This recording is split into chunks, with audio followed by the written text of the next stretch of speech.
wear a top hat and a monocle. It's just building. And an ascot and have a parrot on my shoulder. And a boa, right? I got a rubber chicken. I got all the pieces.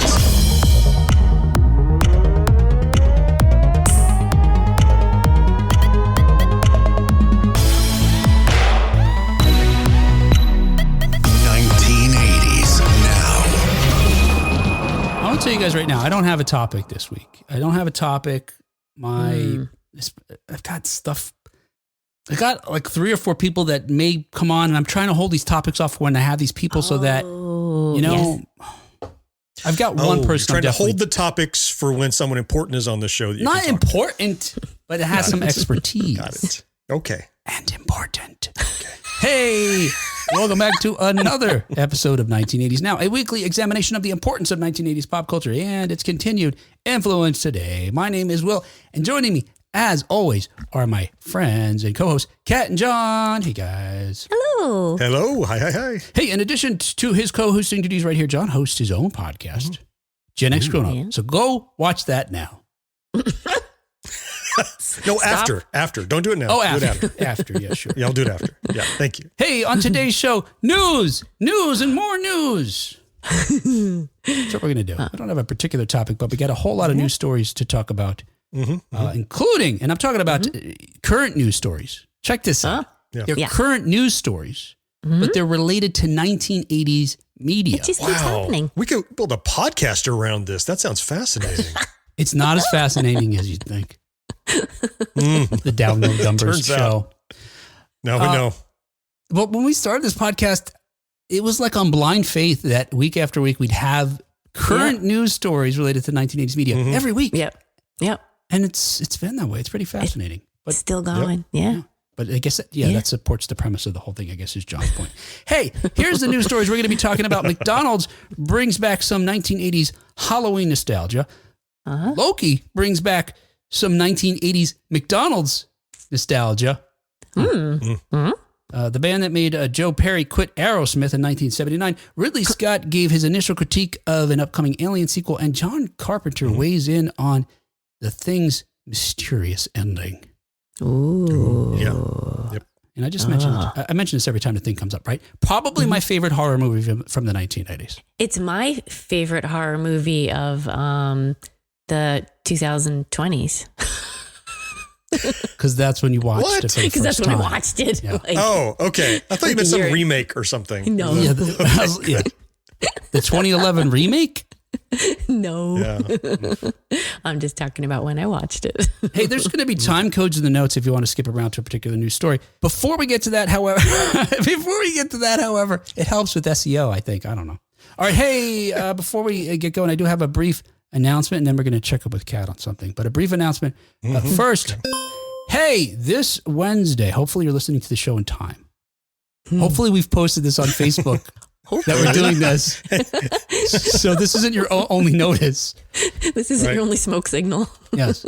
But this Wednesday, October 25th at 7 p.m., we'll say, Eastern, we're going to be recording our next episode live on Facebook, and that's going to be our Halloween episode. So hopefully, between now and then, we'll be able to program some Halloween-related fun.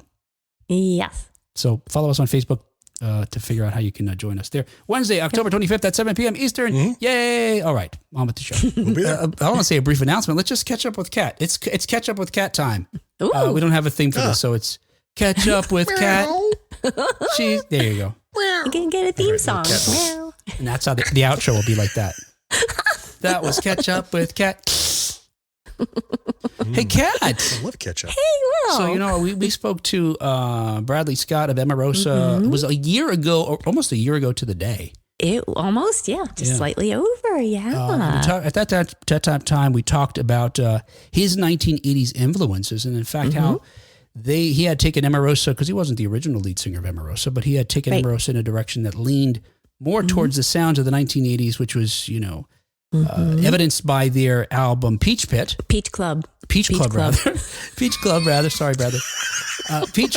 which had the what's his name?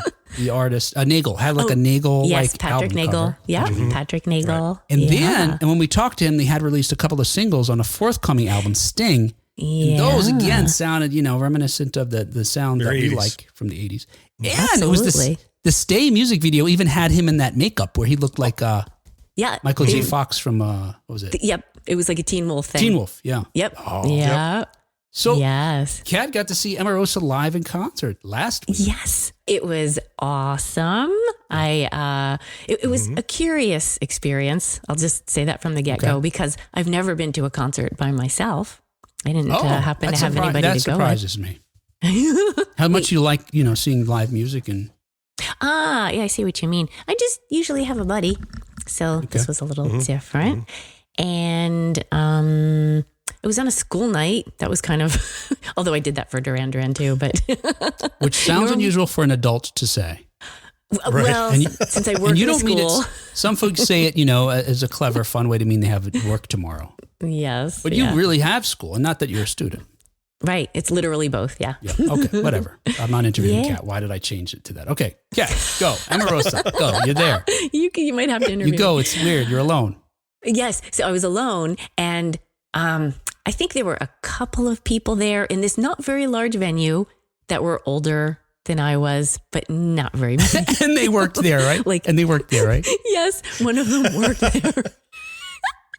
And some event staff guy kept shooing people away, from certain areas. Turn it down. Turn it down. It's too loud. Did people call you ma'am? That happens to me sometimes. They don't call me ma'am. They call me sir. But Yeah, yes, that would be odd. Yeah, I was like, don't call me sir. I'm here for the concert. I'm not part of the staff. I'm not working like janitorial. No, not many people talked to me. I think I was a little bit of an anomaly. Or were you dancing? Maybe you were scaring them away. To see a person alone and they're dancing, that has a level of courage. Or narcotics. Could be. Exactly. I did not have the amount of dancing space that I would like because To mosh? There were signs there that said, we don't encourage moshing, but you can do it. It was allowed. That sounds like encouragement to me. Yeah. Otherwise, you just don't. You won't be arrested if you do this. Go ahead. I mean, don't. But I decided, I've never had the experience of being up close to a stage. And this was a small stage in a small venue. And I could do that. Like when I walked in the room, I was like, you're kidding me. Eventually there were plenty of people. But when I arrived, I just stood almost right in front of the stage. And then I just stayed there. And I kind of forgot that there were opening bands.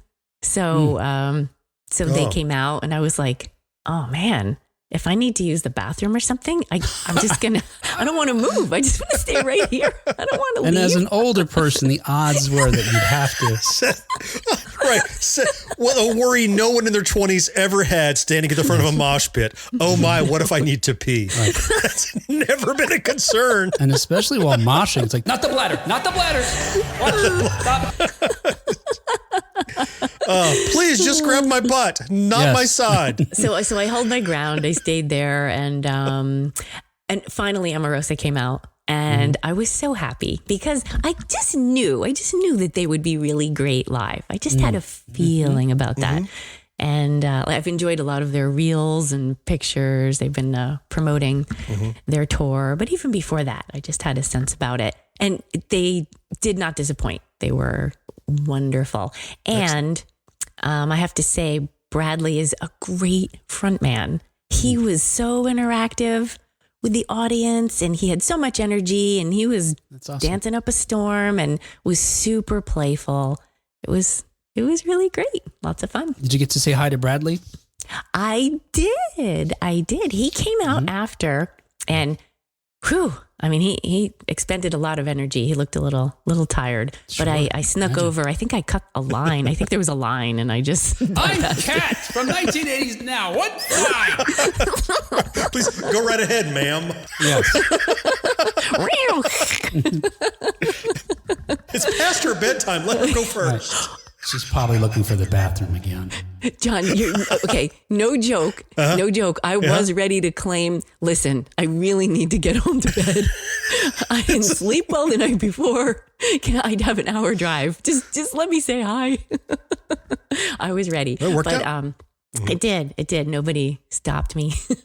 So They know better. It's like you don't stop the one person that seems like the mom that's there, She's probably in charge of something. It's like walking around a construction site with a clipboard. You look like you belong doing what you're supposed to be doing, no matter what it is. Maybe I just gave off that vibe. Yeah, nobody get in my way. But I did get to say hi to Bradley, and we had a nice little chat for a minute or two. We did a selfie together, and then I became a photographer for the group of very young people after me. They were like, could you please, if you don't mind, would you take our picture with Bradley? Yeah. And so I did that as well. And then you didn't get to leave on time after all? I left, and then I had to go back in because I realized I forgot to use the bathroom before leaving. I knew it! What? I knew it. It's going to be a long drive. I kid you not. Yep. I was almost out the door and I was like, oh no. Oh, I got a whole hour in front of me. Grumble. It's a long way to that first truck stop. I better go back to the venue. Oh, yes, I did. Hey, Emarosa's still got some dates left in October. Just a few here as we round out the end of the month. In Texas and Arizona, there's a link in the show notes you can follow to get more ticket information.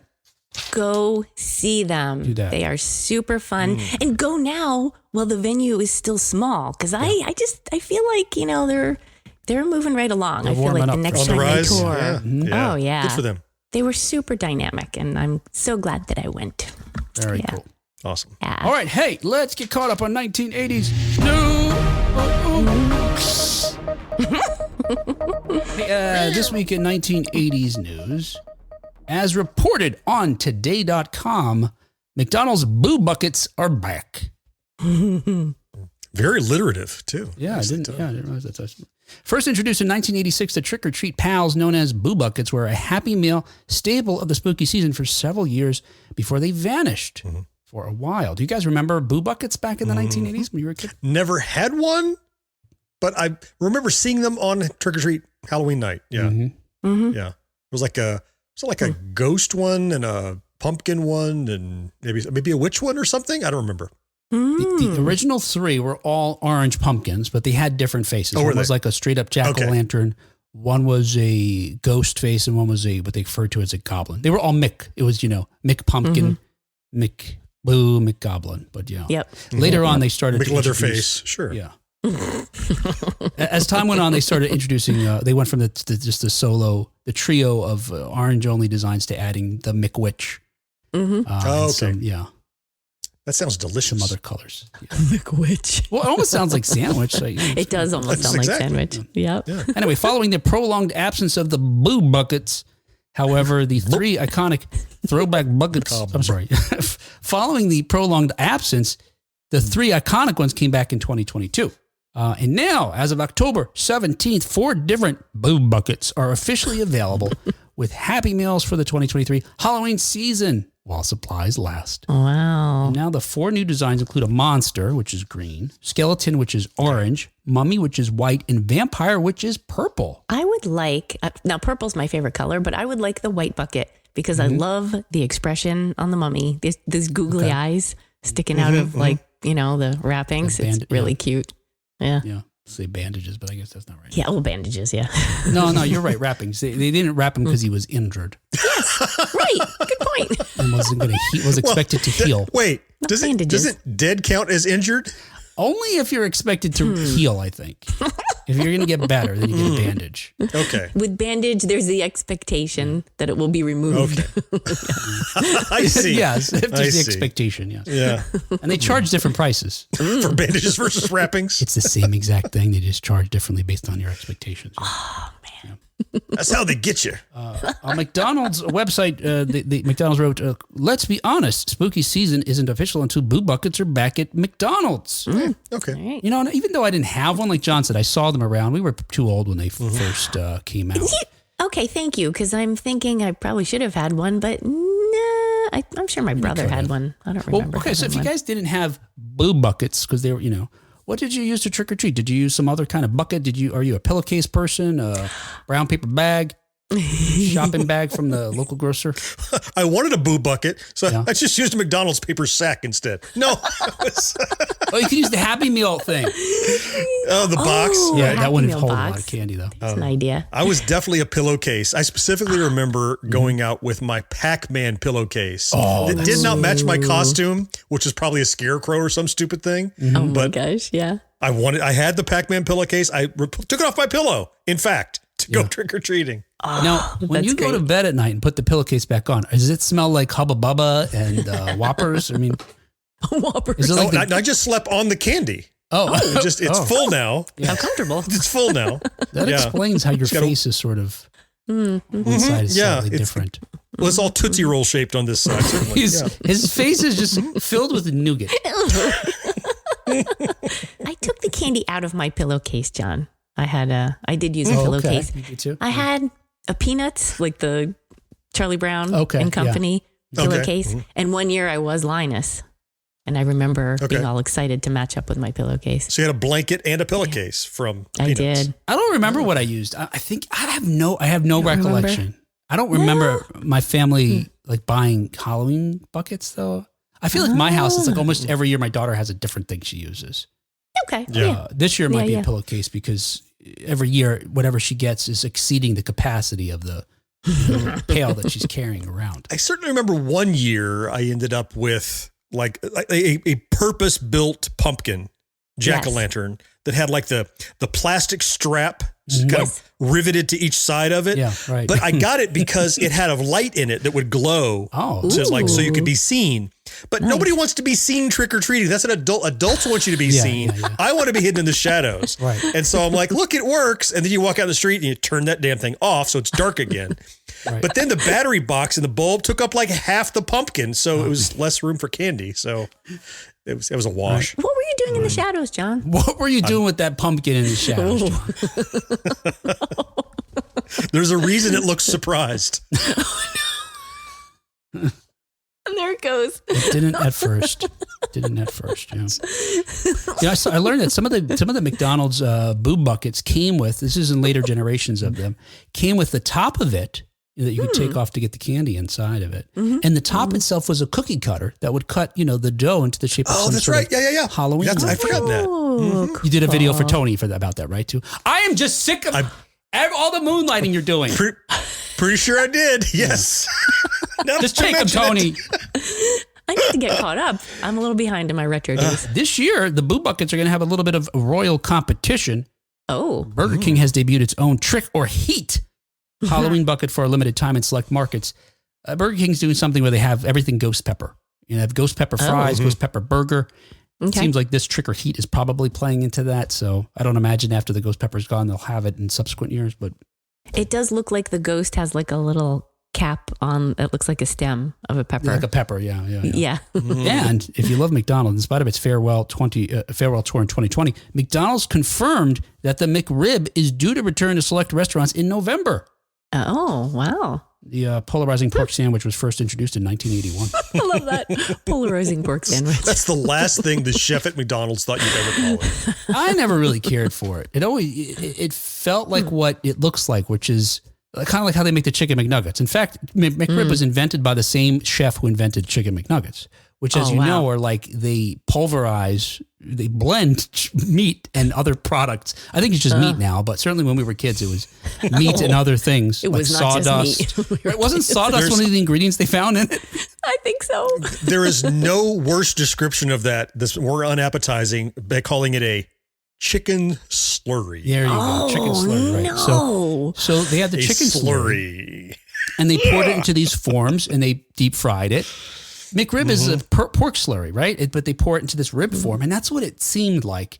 And more so than the chicken nuggets, you could almost, in my mind, it came apart in sort of this granular sort of way that you could tell how it was put together. I don't think I've ever had a McRib. Yeah. So I don't think I have either, and I don't think I'm going to try after that description.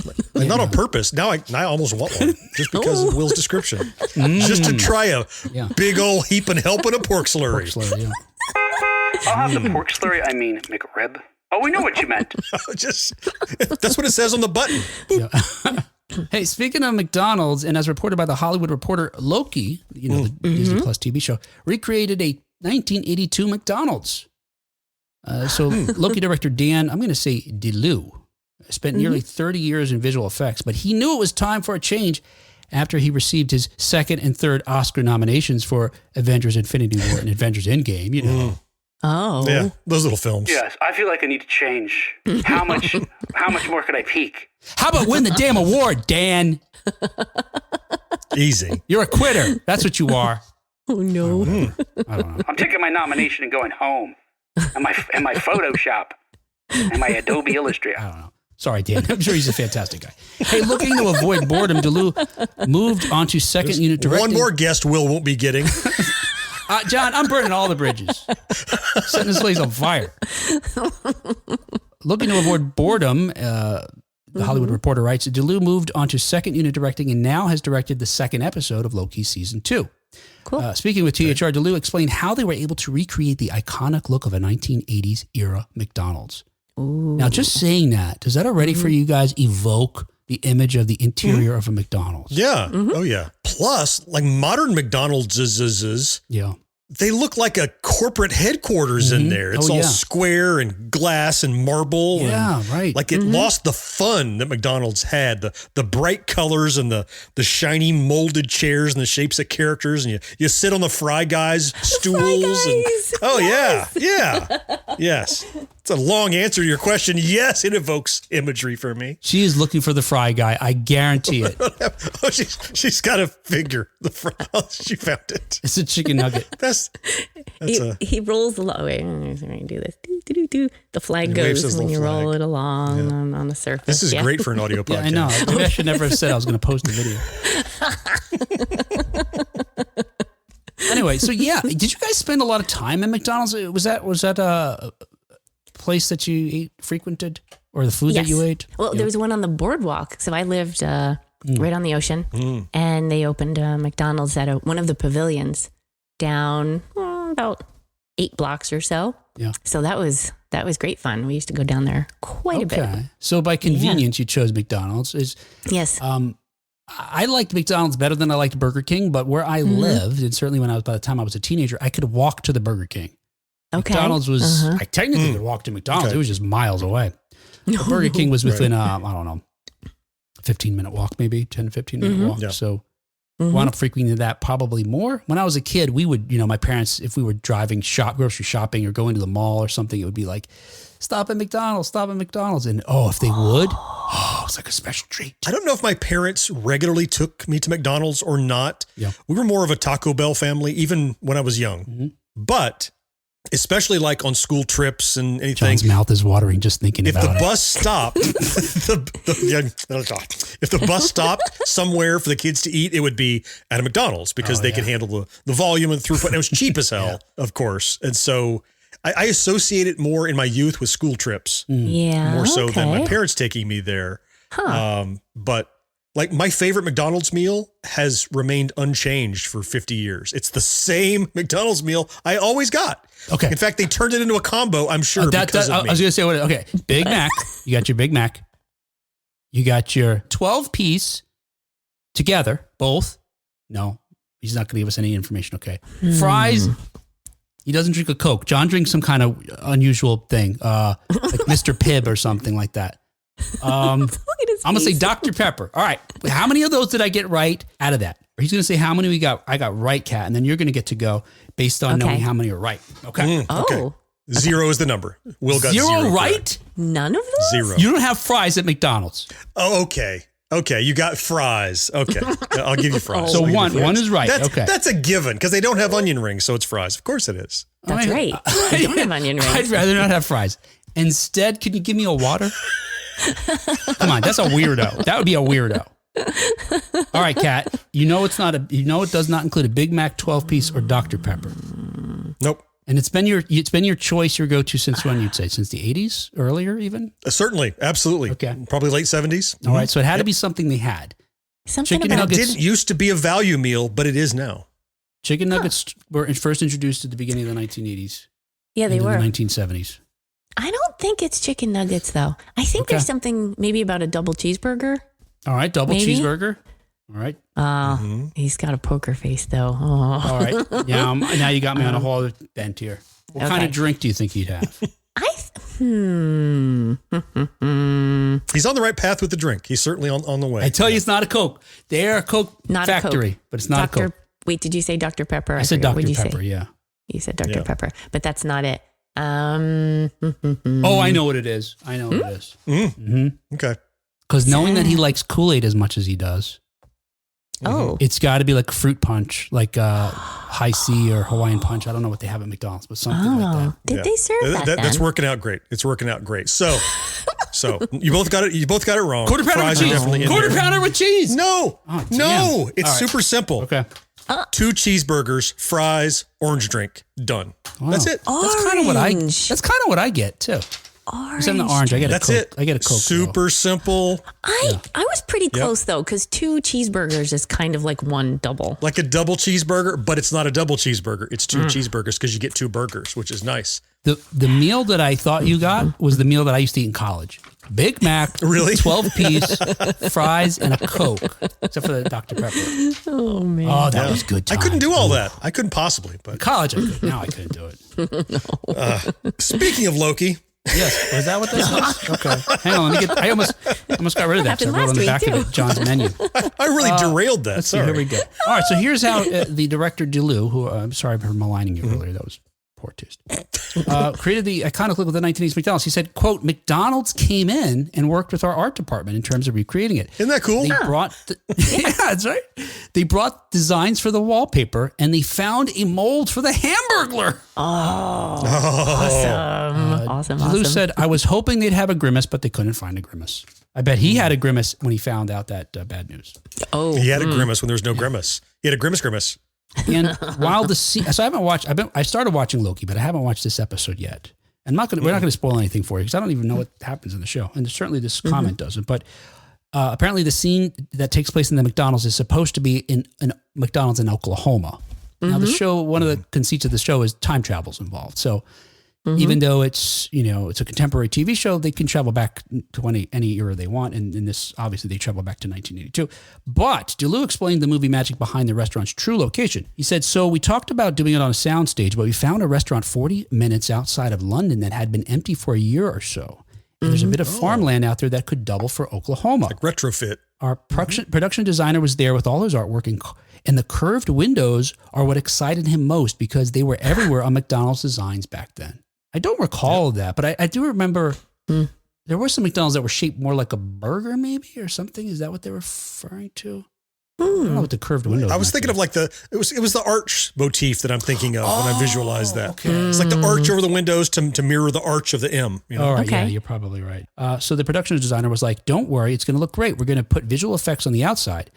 And then he brought in all the set dressing, the tables, the wallpaper, the old cash register, the slides they put the burgers on. So I couldn't really find anything that took it out of the time period. I look forward to watching that. I do too. I haven't caught up yet. I do. I really enjoyed the first season. Yeah. The first season I've seen, I haven't started season 2 yet. There's just there's so Yeah. much to watch. You wouldn't think there was a writers and actors strike going on. There's so much new stuff, but that shows you how long a timeline those things are on production wise. And I've said before, my fondest or clearest memories about McDonald's were sneaking to a McDonald's when I was in high school, which when we were old enough to drive, me and my buddies would drive to it on some of our lunch breaks. Oh, sneak out of school to go. I was always worried we'd run into a teacher from the high school. Like, my head was on a swivel. Like, Will, put down the Big Mac and the 12-piece Right. and the Yeah, Dr. exactly. Pepper and the fries. Go back to school. Hey, in other 1980s news, as reported by Ultimate Classic Rock, per Joe Sper? Huh. I wrote this in a weird way. As reported by Ultimate Classic Rock, here's the headline now. Yeah. Per Joe Perry, Aerosmith wasn't ready for the 80s. There you go. Joe Perry's acrimonious departure from Aerosmith in 1979 was partly a consequence of the guitarist having heard Van Halen's first album. The band's co-founder quit after a backstage argument on tour, while Aerosmith was also working on their 6th album, Night in the Ruts. While Perry acknowledged to Guitar World in a recent interview that he left to take care of himself, he also explained that, quote, "We were rolling into the 80s and I still remember hearing the first Van Halen record and fucking loving it. Eddie's guitar playing was just so incredible. He turned guitar on its fucking ear and was doing stuff that I'd never heard before. I remember saying, we're not ready for the 80s. I imagine the backstage argument or whatever that was, being like, we don't sound like them, and I'm leaving. Like, what? And they're all on drugs, so like they don't know. What is he talking about? Yeah, what? Who's them? You got to compare yourself to Eddie Van Halen on guitar. It's like, you're not going to be ready anytime in the near future if you're waiting to be that good. Right. Really. Just relax, Aerosmith. You're fine. Yeah. And the album he's referring to is Van Halen's debut self-titled album that had a string of hits for what was then the David Lee Roth fronted band. But that album had Running with the Devil, You Really Got Me, Ain't Talking About Love, Jamie's Crying. But to John's point, my guess is Perry decided to hang up his guitar after hearing Eruption.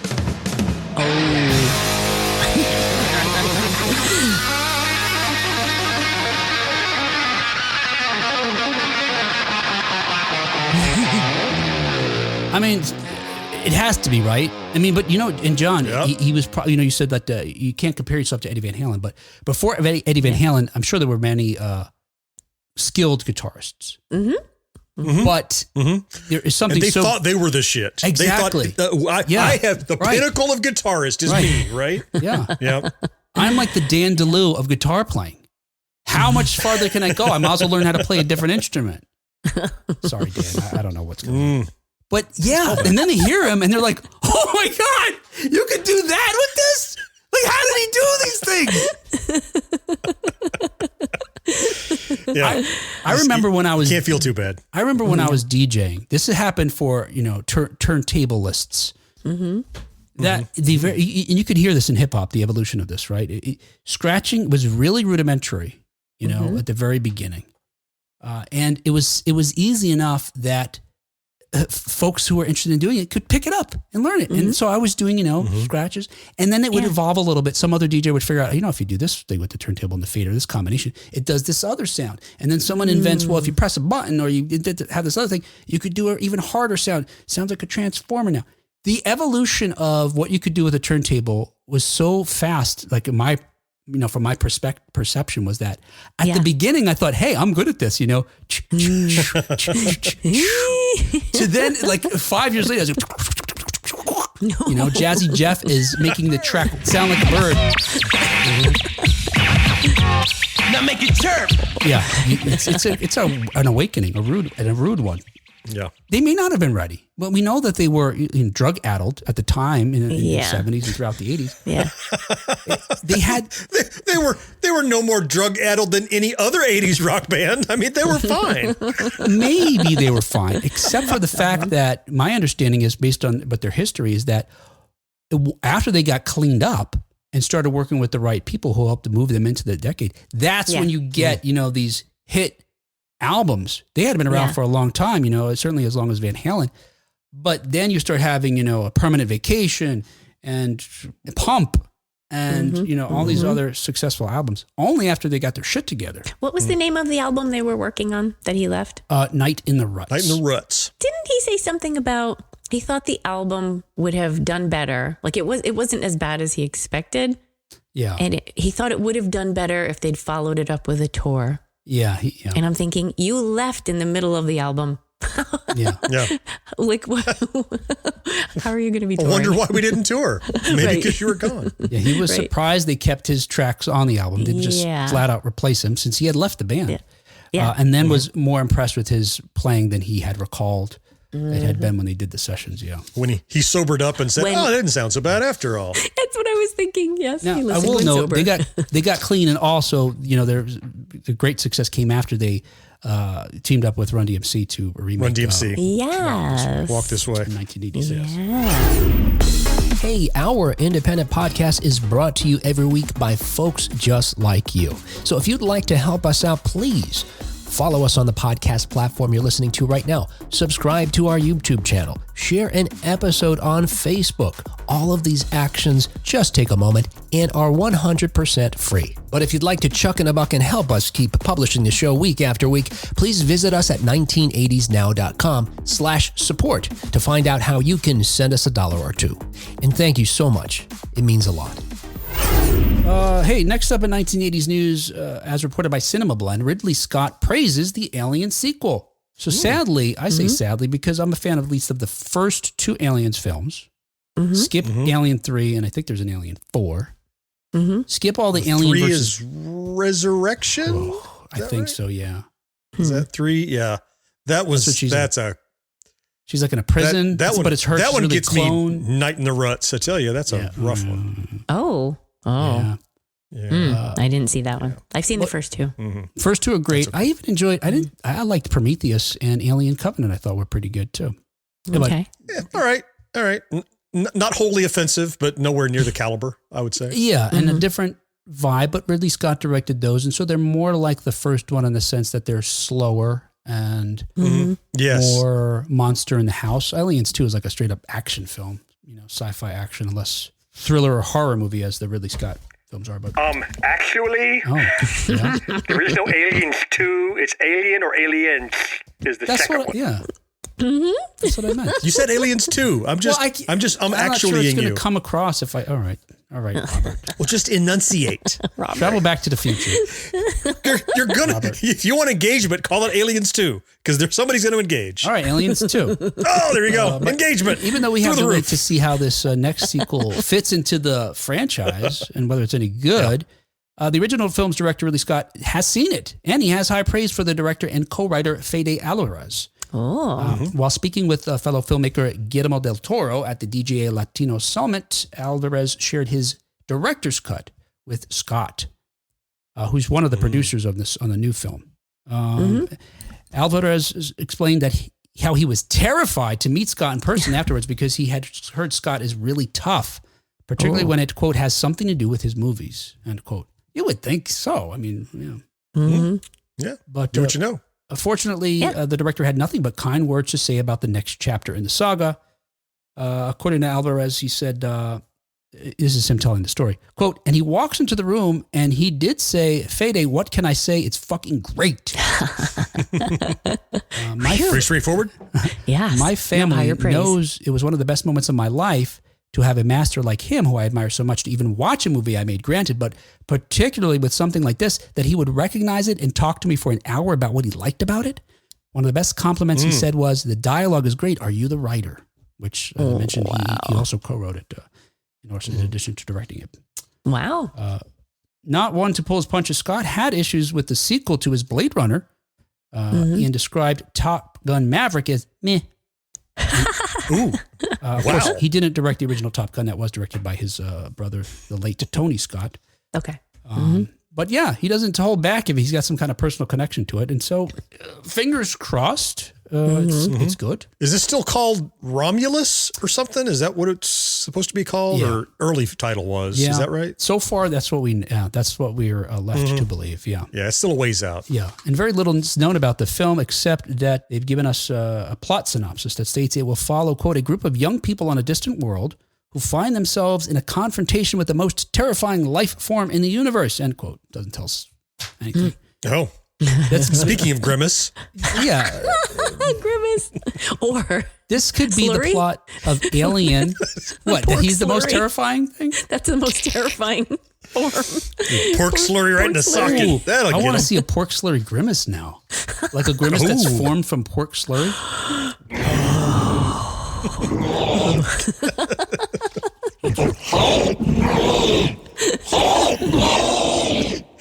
No, it's right. Kill me. That's probably what he's saying.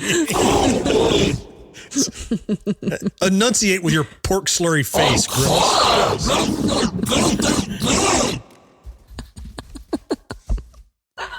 The film also stars a bunch of people that I've never heard of. Oh, bunch of people, as films do. I mean, there's not a single person in this list that I know. So, Yeah. we're gonna have to wait till next year to be able to see this in the movie theaters. Meanwhile, the original 1979 film is available on Hulu if you have a subscription. I recommend that film, even if again, Aliens is different, but Aliens is probably better in one sense, but Alien is very effective for what it is. It's really good. I mean, it's a monster in the house type, faceless, like an inhuman killer, like a Halloween, like a Friday the 13th.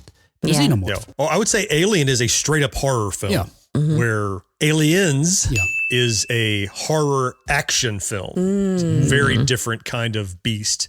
I think I like Aliens more because I always enjoy when people methodically approach a monster rather than just, oh, let's go hide by the chainsaws. You know, just they're not like crazy people that do stupid things. Like they brought in Marines with guns and trackers and everything and all the right stuff and still were overwhelmed, but they weren't just wandering into the haunted house unawares, right? They knew what they were going up against. They just were outmatched. So Yeah. Yep. I like that. Yeah, it is a great premise that she's able to advise them, you know, what she faced. Yeah. Of course. Right. And they didn't believe her. They're like, they couldn't be that bad. doesn't matter, They're like, oh, you're exaggerating. Yeah. So. Well, it turns out, well, I'm not going to give any spoilers. Just go watch those Yeah. films. Those are really good films. A spoiler for Aliens. For anyone who hasn't seen it. Right, we may all have have. expired the yeah. You've had All of time. us on this show have seen it. Yes. Mm-hmm. Yes. Okay. All right. Yes. Hey, as reported by comicbook.com, only John Carpenter knows the truth about The Thing. Here's our last story here. John Carpenter's 1982 film The Thing is considered a masterpiece in horror and science fiction among many audiences, including this one here, except for Kat. We'll get to that in a second. We'll get to it right now. In spite of the fact that Kat finds the movie laughable, she told me. What? I think it's still just as effective today as it was when it was released 40 years ago. Cat. I think slightly misrepresented here. There was Okay. All right. Defend I yourself. wish I had the audio ready to go. there was I do have it recorded, John. something about the special effects. Maybe it was a defense mechanism, you know, so I wasn't scared. But I thought, I don't know. I might have laughed when there was like a lot of morphing going on, like the. Are you talking about the fantastic practical effects that made a monster come alive in a way we had never seen on screen before? Those were laughable? That's what she's talking about. Not laughable in a haha, that's ridiculous. Like, Oh, look, that's funny how it bit his arms off when he was trying to resuscitate him. That's exactly hilarious. what I said, John. Oh, look, he looks like a cute little spider that head turned into. How neat. Well, it looked goofy. It was, It was supposed to be disturbing, not goofy. John, I guarantee she had the tittering. She had the volume down because she couldn't handle it. That's the only way I could imagine. Not true. Not If true. you could hear it and the lights are dark in your place and you're really allowed to focus on it, and not dealing with cats. Then the emotional, the psychological horror starts to sink in, and when stuff like that happens, it scares the shit out of you. Or you laughed because you were nervous because you were so scared. Well, okay, that's a possibility. Are you annoyed that I wasn't scared? It is a terrifying movie and still, I think, effective film. But also, I didn't see Holds it up. when I was young. It doesn't matter. I told you. I just showed it to my 20-year-old like last year. And they thought the same thing I did. It's a horror movie, but it's also an absolute masterclass in psychological horror. Yes. Because I Yes, don't yes. know Yes. who it is. Yes. And I don't know if I can be alone with that person. I'm not even sure if I know if I can be alone with me. Yes. Because I don't know. Like, I don't think it's clearly defined whether or not the victims are fully aware that it's them. That part was It's scarier. terrifying. That part. terrifying. That was the creepy, scary part. That's the whole movie. No, I'm just After it starts, that's the whole movie. It's like, that part was good. It was the rest she didn't like. The whole movie. After one guy gets infected, you don't know who could be infected. It was Yeah. just the guy, I don't know, the morphing just was kind First of all, there was no morphing, as you described it. That implies to me some sort of There was- computer-generated effect. Right. There was dysmorphia, most certainly. Oh, yes. yes. All right. Yeah, Yes. That was it. That don't use that on video. Use Use that for my headshot on the website. I'm going to present that without comment. It's just that one. Thank you. It's going to be a short. That'll be the thumbnail for the entire episode. YouTube Is me short. making that face. What a treat for everyone. Okay, whatever. Anyway, not only do fans, now Kat's not a fan, so not only do the fans praise the film, but they still debate the final scene. And if you're a fan, you know what the final scene is. The final scene is Kurt Russell's McCready and Keith David's Childs commit themselves to freezing to death to prevent a replicating alien from reaching the rest of the world. Yeah. So they're convinced one of them may be, neither knows that the other may be an alien or not. Now, obviously, if they were both aliens, I think they would know. They'd be like, high five, we did it. It'd be funny if oh, wait, you were too? I didn't, you were the alien the whole time? I am too. Where'd you come from? That's assuming that they're aware once they've been taken over, which, again, I have debates about that, about the film. Like, there are things that indicate that they do know and they act that way, or it could be they were under the influence. Irrelevant to that, I always was concerned because them freezing does not kill the alien. Where did they find the alien? Frozen. It's just until the next crew gets there. That's That's true. a good point. Yeah. But John, also, I thought, and I watched it not too long ago, like I mentioned last year, I think it was. I didn't think the body took over. I thought they killed that body, disposed of it, and then they formulated a new body. Yes, right. They created the thing creates a new body. It morphs, as Kat would say. So I know I am an alien. You know if you're a human or an alien. But you have consumed the body, therefore you had the memories and information and knowledge and speech patterns. Why would you not also have the consciousness of that person to replicate convincing? No, I agree with that. I agree with that. Yeah. Anyway, so it's not just the shape, because it can talk and walk around and knows the things that you should know, right? Yeah. So that's why I think this is not a dissertation on the thing, but there's plenty to think about it. A little too much, I'd argue. Or nothing at all. For Kat. Kat's had her fill talking about the thing. That goofy movie. She hasn't thought about it a second. Now I'm going to watch it anyway, again. so as an audience member, we're left to wonder. Neither of these guys know if one of them is and only one can be the alien, I guess is what I was saying, because if they were both aliens, they probably would know they're both aliens. I'm sure that even this species is assuming the consciousness knows it's an alien still. It does know it's an alien because if you're left alone with it, it kills. But does it take over at the moment there's an opportunity, or was it actually planning that the whole time? You see where I'm going? I think it is planning. Think about some of the aliens. Look, we're getting into this. Is going to be a whole episode about the thing. And I can't remember their names, but the what's his name? The diabetes guy. Quaker Oats guy. Quaker Oats, like Wilford Brimley. Willard. Yeah. Wilford Brimley. He's down in the, they lock him up and then he's down there building a spaceship. Remember they find him, he's building a spaceship to like leave the planet or something. That's right. And so, I mean, he looked like a human, but he knew what he was doing, was alien stuff. Could it kill itself? Like if they each had it, if they each were the thing, and then would it try to kill the other? I don't think so. Why would it? It had one. Yeah. I don't know. You mean just because it replicates everything? I got to replicate everything. So it runs replicating one of its own kind. Yeah. You see, it's like a copy of a copy. Kat, you found something more to think about. I did. One more thing. Anyway, so like I said, we're left at the end, left to wonder if either of these guys, or neither, are an alien. And then the film ends. Credits.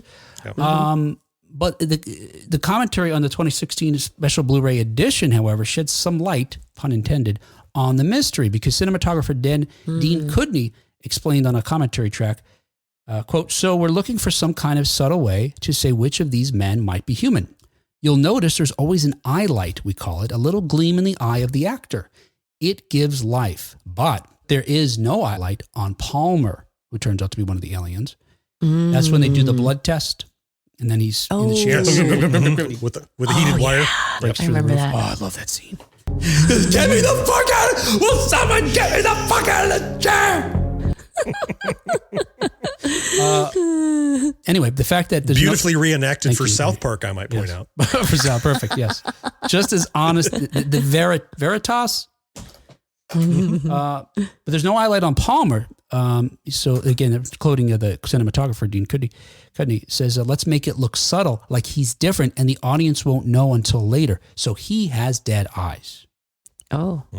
And while in his commentary, Kudney went on to say that Carpenter wanted to leave the ending ambiguous, some eagle-eyed viewers have applied Kudney's light theory to draw conclusions about the film's ending. They note that in the final scene, Kurt Russell's character, McCready, does have this little gleam in his eyes, but Keith David's character, Childs, does not. Interesting. So comicbook.com recently spoke with John Carpenter, and they asked him whether Kudney had revealed the 40-year-old secret. And Carpenter said, Dean doesn't know. He has no idea. He puts lights up. And we were in the snow. He has no clue. Tell him he's full of shit. Now, he may have been having fun with Dean. It seems like they're probably friends, and but Carpenter's making it. He was being honest and saying that you shouldn't put too much stake in that theory. There's something to be said for just leaving some ambiguity there. I think that adds to it, right? Mm-hmm. Because that's what the characters feel. So they don't know, therefore you don't know. Yeah. So it pulls you more into their mindset. I love that about it. When I read that part of him saying he's full of shit, and I thought, oh no, what a thing to say about somebody. Wait till he hears. And then I was like, actually, no, that's the kind of thing John or Will would say to each other and their friends. So it's fine. I would never say that about Will when he's listening. I think it was being playful. Now, Carpenter, however, says he definitely knows the answer. Carpenter does. But when asked whether he would reveal it, the filmmaker teased, "Nope, cannot tell you, sorry." I love that. That makes it even more intriguing. He knows, then he won't tell us. And I guess the three choices are McCready, Childs, or neither. Neither is a crazy scenario, right? Where they both just freeze to death for no reason. Mm-hmm. But it's to be sure. Absolutely positive. So it's a sacrifice that they made. Yeah. I mean, it is cool that they're both resolute in that sense. These characters are so interested in doing the right thing and strong enough to do the right thing that they'll do that. Yeah. Yeah. I think there's nothing to gain in knowing definitively. Yeah. I don't think it does anything to help the film whatsoever. Yeah. So there's no need to find out. Mm-hmm. Mm-hmm. Mm-hmm. Yeah. And that moment says so much about their character. Not only this idea that they're both willing to die to try to protect, like John said, maybe it's all for nothing, but to prevent a wider sort of outbreak of this infestation. But neither of them tries to kill the other either. A desperate person that's uncalculated would just say, I know I'm human, so fuck it. I got to kill this other dude and just go for it. And regardless if he's human or not, I'll take the chance. I'll kill a human to save myself, because then maybe I can get out of this place. Mm-hmm. But they don't do that. And maybe to save thousands of other people too. Yeah, and neither of them do that. Justifiable. We talked about this a while ago. We went through the long list of things that were to come, adapted, new, reboots, etc., product of the 1980s. As far back as 2020, we've been being told that there's going to be a reboot of the thing, based more closely on the book upon which the original film and then the 1982 film were based. But we haven't heard anything in a couple of years about that. Now, thing about it. Yeah. Now, that said, John Carpenter does have a new project that is available on Peacock right now. Oh. John Carpenter's Suburban Screams premiered on October 13th. And this, John, I was thinking, before we were recording, we were talking about that documentary about the, what do they call that murder? I know it's The Devil on Trial is the documentary, but they called it the something murders. Anyway, the one upon which The Conjuring 3 is based. Yes. But maybe this would be something that would interest you as well, John. So the network describes this new show from Carpenter as, quote, a genre-busting, unscripted horror anthology series that explores the dark secrets of an unspeakable evil that sometimes lurks beneath the surface of the sun-drenched streets, manicured lawns, and friendly neighbors of suburbia. Each episode focuses on one true tale of terror told by the real people who lived through it. The first-hand accounts are brought to life through premium cinematic scene work, news clips, home photos, and archival footage, combining the visual language of horror films with the tools and techniques of documentaries, creating a uniquely frightening experience for viewers. I think that sounds fantastic. Yeah, yes, it's wonderful. Yeah, I'll only watch it if they do voices. How do you mean? Like you. Sounds like a true crime kind of thing, right? If there's a narrator doing it, yeah. I want the narrator to have. Well, it's not me. I could tell you. I would have told you guys if I got that gig, but you might have mentioned it. Yeah. I'd have been hitting the air horn every episode if that were the case. Because I'd be bringing up every episode. Yeah, right. You talk about everybody you worked with. When I was speaking with John Carpenter, right? Yeah. What happened? Yep. All right. Hey, that is all of. No. It's all of 1980s news. It's all of 1980s news. Okay, yeah. Okay. It's all of 1980s news. Okay. Right. That was 1980s news. And that's the show. Bye. No, it's not our show. It's not the show. Yes. Sir. Yes, sir. Yes, sir. We've been keeping up with the progress on your book. We know that you're working toward completion at the end of the year. Yes, that's right. We spoke several weeks ago, back late September, and you were at about 85%. I did the math. Yep. And we have these landmarks. We know where you need to be. So here we're at week 42 of the year. We have 10 weeks left. I was like, have we been doing this that long? It's of the year. It's week 42. Yes, so, Yep. right. So when we last spoke, Yes. we recorded on October 4th, and you were at 87% completion. Yeah, we're trying to get to 100 by the end of the year. And roughly, you need to do about 1% a week, about 2% every time we talk about this. Yep. Do you feel you're ahead or behind or on par with about 89% progress now? And I will mention, I didn't mention at the top, but this would be a week where we would talk about the book or some aspect of it. Right. And like I told you guys prior to recording, there's some topics I want to cover, but I want to bring in some folks that have some particular knowledge about it. Of course. So I'm holding them off. And so again, this week, it's been a little trickier to schedule than a normal show for various reasons. But anyway, so we have some stuff coming up, hopefully with regard to that. So you just got more news this week. With regard to my progress, though, and maybe this is part of the challenge this week was, I think I'm a little behind. So instead of being my 2%, I would say it's probably 88%, 87.5 even. All right. Gotcha. And part of it is that, there's a section of the book that I realized needed some more stories in a sense, right? There's a big flash. It's two stories, the young teenager and his father. And the father's story needed more fleshing out. And I hit a road bump in the sense that I found myself needing to research something. And so along those lines, I've been reading and listening to interviews of something. So that actual writing didn't happen as much. So yeah, I would say I'm behind in that sense. Okay. I think 88% would be generous. Okay. Well, I'm gonna record it in the spreadsheet as 87.5%. Okay. This is not about keeping you honest. I want you to succeed. Yeah. But to do that, you have to stay on a course to succeed.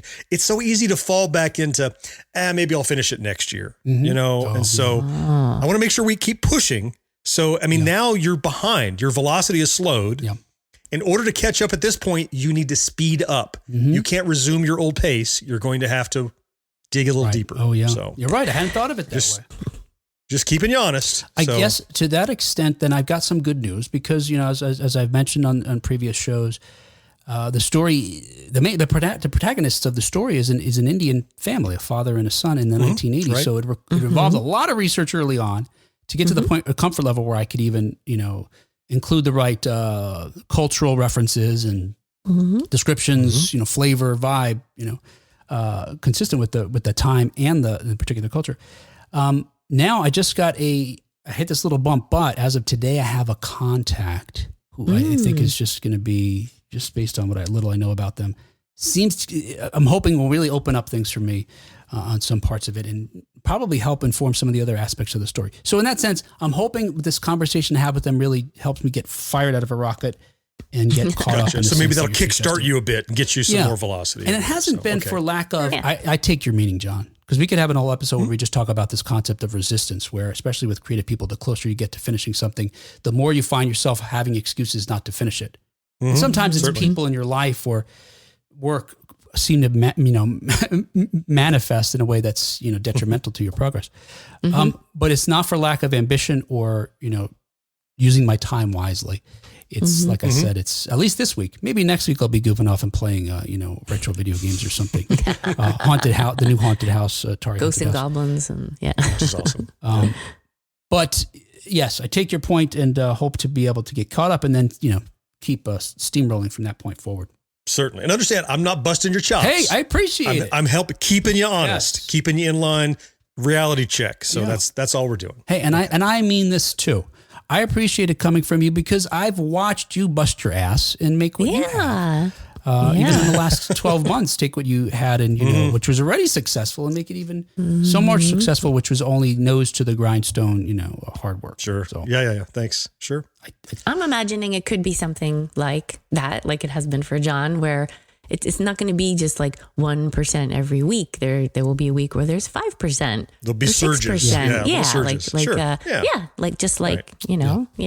videos having a. So we'll check in again in 2 weeks and see where you're at. Yeah, and I think, and as of actually starting in 2 weeks, I think I'll be able to bring some other folks in to bring some of their stories in. Like I mentioned, some folks that I'm lining up to talk to. So hopefully that'll bring some other angles and flesh out some other interesting things. And again, even though these are conversations related to my novel, The novel set in the 1980s, so even the folks we're going to talk to will be talking about pop culture from that era and other things. Yeah. There's some other things too that are a little more involved, a little heavy, but they're so fascinating to me. And again, I don't want to get ahead of myself in talking about them today because I want to save them. So we'll do that. And so in order to do that, I'll say that was our show. And our show is brought to you thanks in part to our early adopters like Rick Parker and Karen Flieger.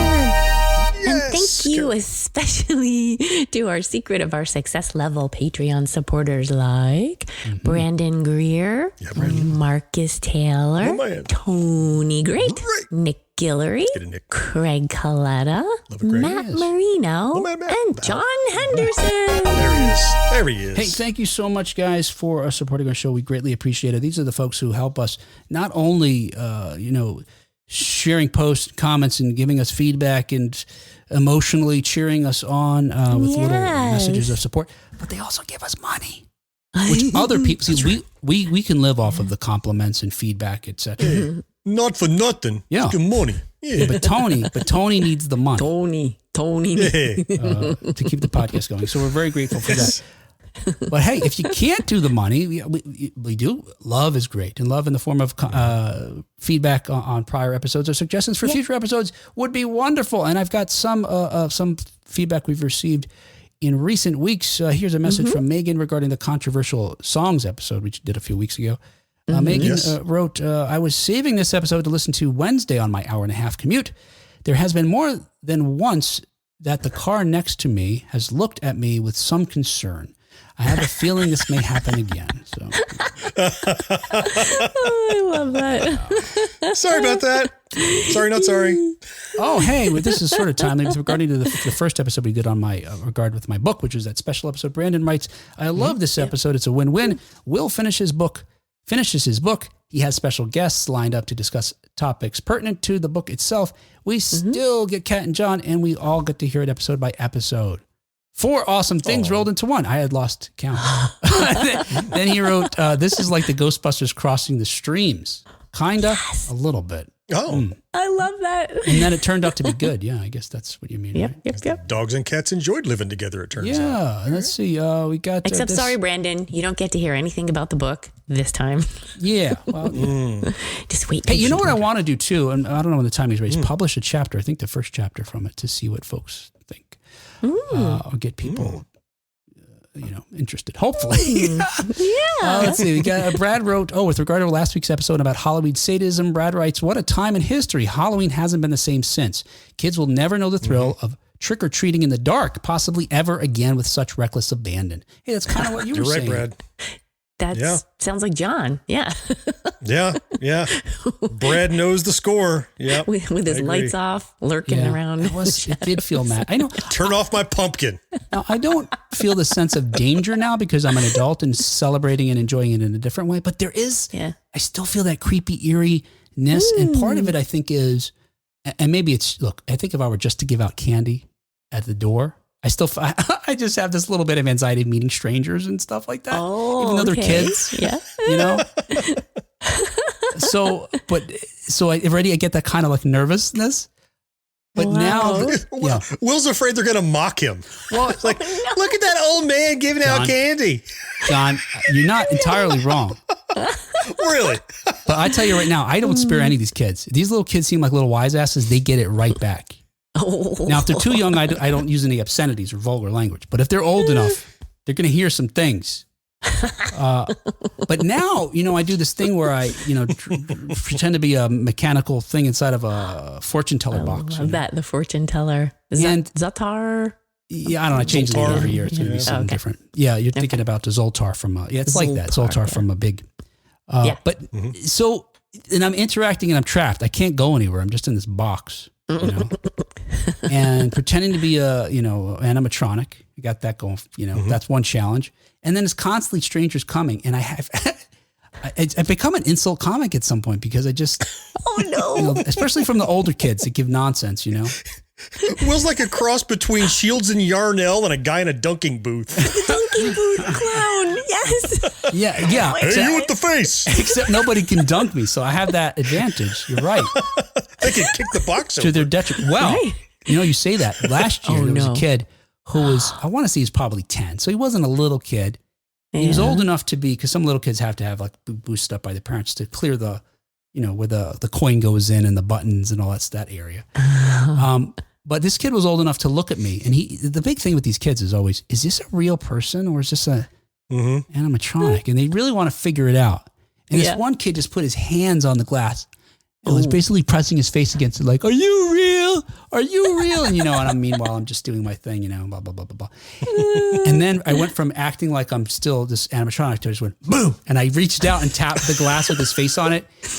Okay. The kid shit his pants. I mean, I think the treat bucket was holding, his boo bucket was holding something extra after he was done. And he left, but I felt bad after because he really looked it was a sick. boo-boo bucket now.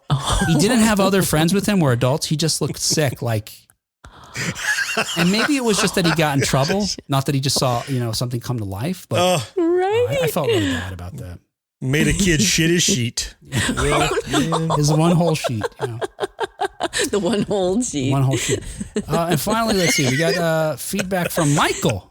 This is with regard to our controversial songs episode as well. He suggested some songs for the future. So he wrote down writing, I listened to the podcast and thought of a couple songs if you decide to continue with some others. Sugar Walls by Sheena Easton, which was written by Prince.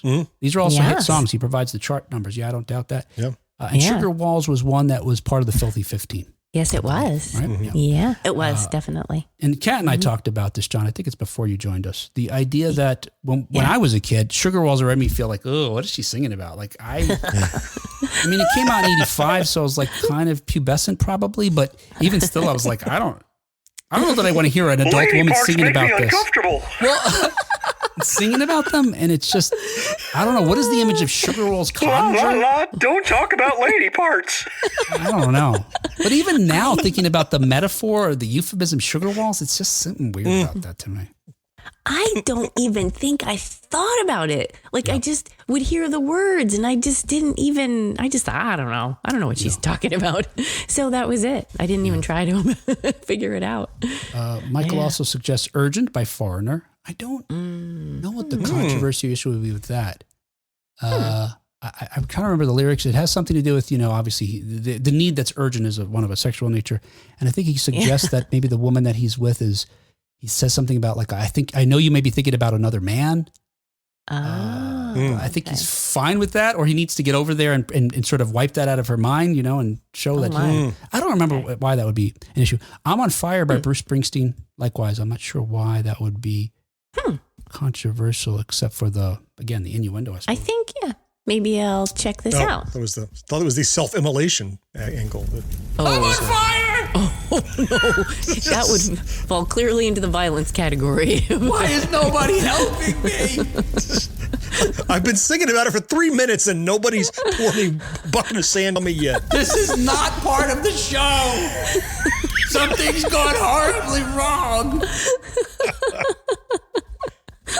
Why is Courtney Cox dancing up here? No. Not a bucket of water. A boo bucket of water. And Michael says also, he closes out saying, I enjoyed the unedited podcast. Well, you're in for a treat, Michael. More and more treats for you in the future. Spoiler alert. No it treats. May have been slightly edited. Just treats. Hey, that's enough of this. Guys, we will talk to you next time on a special live edition of 1980s Now. Follow us on Facebook to find out when that's going to be. I'll tell you when it's going to be. It's going to be Wednesday, October 25th. So that'll be our Halloween episode that's going to air the Monday after that. But you can join us while we record it live and participate in the comments and, I don't know, maybe some other fun things too. All right. Hey, we will talk to you then next time on 1980s Now. Until then. Pork slurry.